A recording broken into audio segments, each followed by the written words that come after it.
Welcome to the Life After Life podcast, where we explore our soul's physical and non-physical journey. I'm Majona. Let's discuss angels, guides, and loved ones from the other side.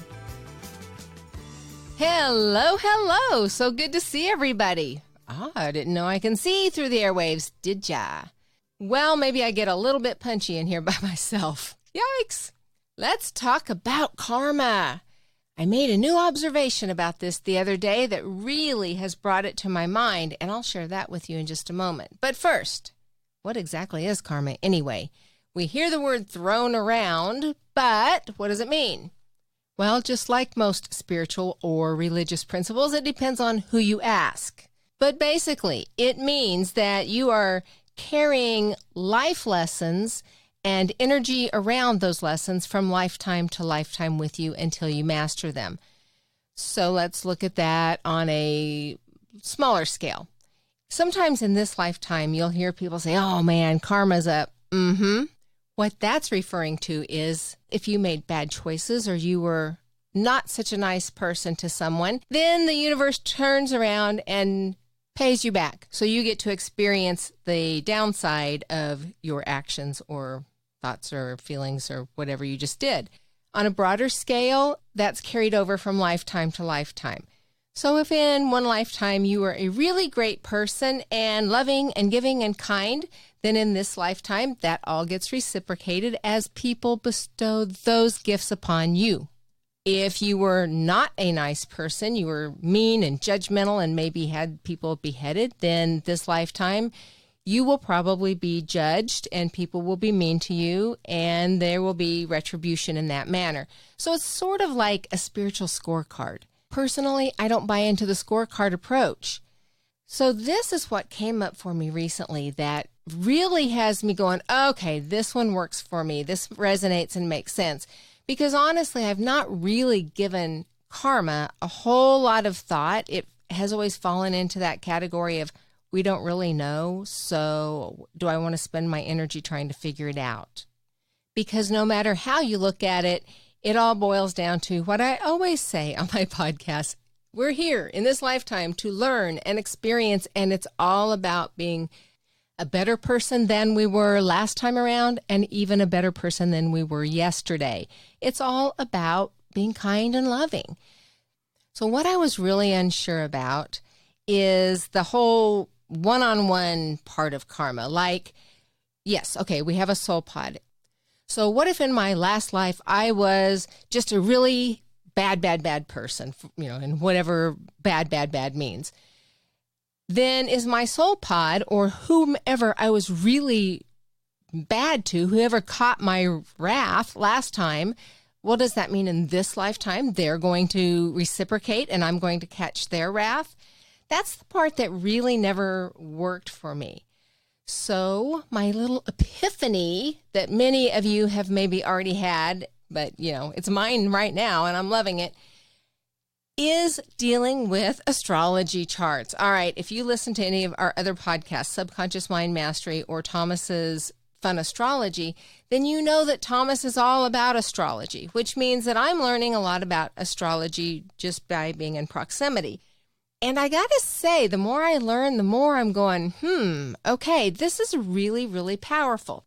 So I'm not going to bore you with details because and even if I wanted to, I can't because I'm not that well versed in it.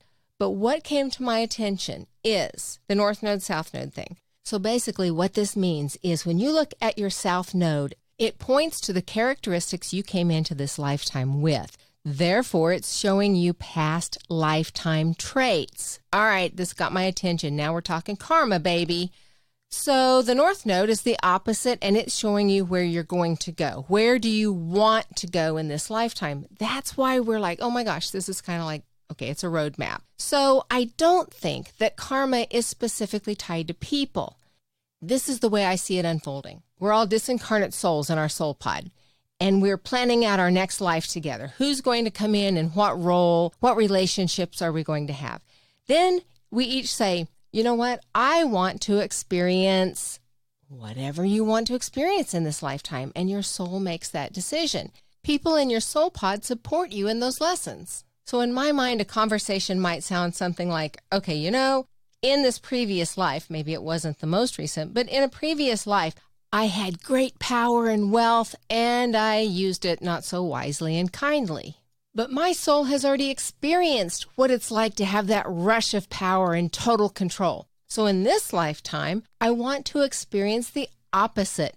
I want to experience supporting and empowering others. And then somebody else in your soul group says, all right, I've had a great lifetime, really, or maybe a couple lifetimes, really being footloose and fancy free. I've got to travel and not be tied down with restrictions. I've done whatever I want. So I think in this lifetime, I would like to experience being a little more grounded and reined in a little bit so that I can experience that full circle. So in this lifetime, on your astrology chart, that would show up in your south nodes. Your south node is going to show that you have control and power. The other person's south node is going to show that they have been very free and flitting about and not tied down. That's where your past lives were. You've experienced that. So now that's comfortable for you. This is where it becomes counterintuitive because those are the traits for both of you that you're comfortable with. Well, then you look at the north node and it says, this is where you want to get in this lifetime. So you're stepping out of your comfort zone. You're growing through your comfort zone into what is uncomfortable. So how does that show up? Well, maybe you are the parent and the other person is the child in this lifetime. You are very structured and organized and you like your house nice and neat and tidy and everything is clean and everything has a place and it should be in its place. And you have a child that is just the opposite of that sees no purpose whatsoever in wasting time to clean a room and keep it all organized. And I know where everything is. It doesn't have to be on a specific shelf. And you just kind of clash at that. So when you look at your south node and then your soul contract, you came in to help each other. Your child is saying to you, there's more than one right way to do this. You're trying to control me and micromanage me. Let me do this my way. Empower me and give up your control so that I can own some of my power and control and understand what that feels like. And what you're giving that child is, all right, well, you've never had, or in this other lifetime, you didn't have all of these restrictions and confinements. So you wanted to be grounded and rooted and understand how to be a solid person. Well, that's what I'm showing you here. So you're both experiencing both sides of it, and we need both the positive and the negative, the yin and the yang, to make a whole. It's the law of polarity, right? You have to experience one side to know the other side. And the other side is the north node. So that made sense to me, that we're actually not worried about karma with a specific person. It's the lessons that karma offers. It's those soul lessons and experiencing both sides of it so that you can integrate the whole thing, because that's what our souls are doing, integrating senses that we don't have, integrating lessons and learning to grow through those and experience ourselves in ways we can't without a body to become more perfect and more loving. So before we come to this earth, we meet with our pod, we choose what we want to learn, and what we want to learn is whatever it takes to close the gaps and go full circle with experiences that we've already had. If you've had the positive experiences, then your karma is to have some negative ones around that, and vice versa. Like with everything else with the universe, I believe that is a very simplified explanation. The universe is bigger than we are, but I think maybe that's a piece of it. That's a piece of the karma and how it is all beautifully woven into this tapestry of our soul's journey, this life and beyond. So thank you so much for letting me voice my thoughts and share my experiences. I have such deep gratitude for each and every one of you, and I love to hear from you, questions, comments, and podcast ideas. You can get a hold of us at Majona at lifeafterliferadio.com.